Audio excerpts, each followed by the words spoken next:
భారత్ 79వ స్వాతంత్ర దినోత్సవాన్ని ముందుకు స్వాగతిస్తున్న వేళ 1947 ఆగస్టు విభజన సృష్టించిన జ్ఞాపకాలు మళ్లీ మనసును కలచివేస్తున్నాయి. లక్షలాది ప్రాణాలు బలిగొన్న కోట్ల మందిని తమ పుట్టినిళ్లల నుంచి వేరు చేసిన ఆ సంఘటన వెనుక ఒకే కారణం రాడ్క్లిఫ్ లైన్. ఈ గీతను గీసిన సర్ సిరిల్ రాడ్క్లిఫ్ కు భారతదేశం మీద ఎలాంటి అనుభవం లేదు. విభజనకు ముందు ఆయనిక్కడ అడుగుపెట్టలేదు కూడా.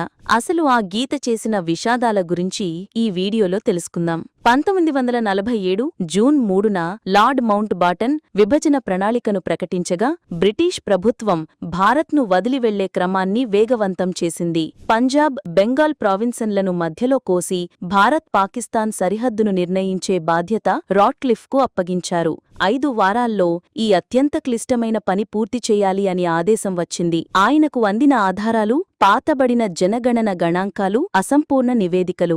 సమాజ నిర్మాణం, మతపరమైన సున్నితత్వం, ఆర్థిక పరస్పర సంబంధాలను పట్టించుకునే సమయం ఆయనకు లభించలేదు. ఆశాంతం చర్చలు లేకుండా గీసిన ఈ గీత పంజాబ్ సిక్కు సమాజాన్ని రెండుగా చీల్చింది. ముస్లింలు అధికంగా ఉన్న గురుదాస్పూర్ జిల్లాను భారత్లో కలపడం పాకిస్తాన్కు నచ్చలేదు. స్వాతంత్ర్యం వచ్చిన 2 రోజుల తరువాతే ఆ సరిహద్దు వివరాలు ప్రకటించడం గందరగోళాన్ని మరింత పెంచింది. విభజన తరువాత దేశ చరిత్రలోని భీకరమైన హింస చెలరేగింది.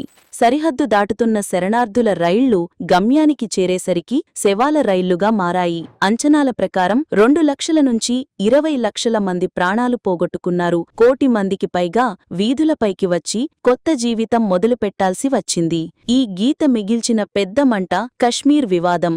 ముస్లింలు ఎక్కువగా ఉన్న జమ్మూ కశ్మీర్ మొదట స్వతంత్రంగా ఉండగా పాకిస్తాన్ ప్రేరేపిత దాడుల తరువాత హిందూ మహారాజు కశ్మీర్ను భారత్లో విలీనం చేశాడు. అప్పటినుంచి అక్కడ శాంతి కనిపించలేదు. అంతలోనే రాడ్క్లిఫ్ తన పని ముగించి బ్రిటన్ చేరినా ఆయన గీసిన ఆ గీత ఇరు దేశాల మనసుల్లో నేటికీ ముడిపడిన మురికి కలగానే మిగిలిపోయింది.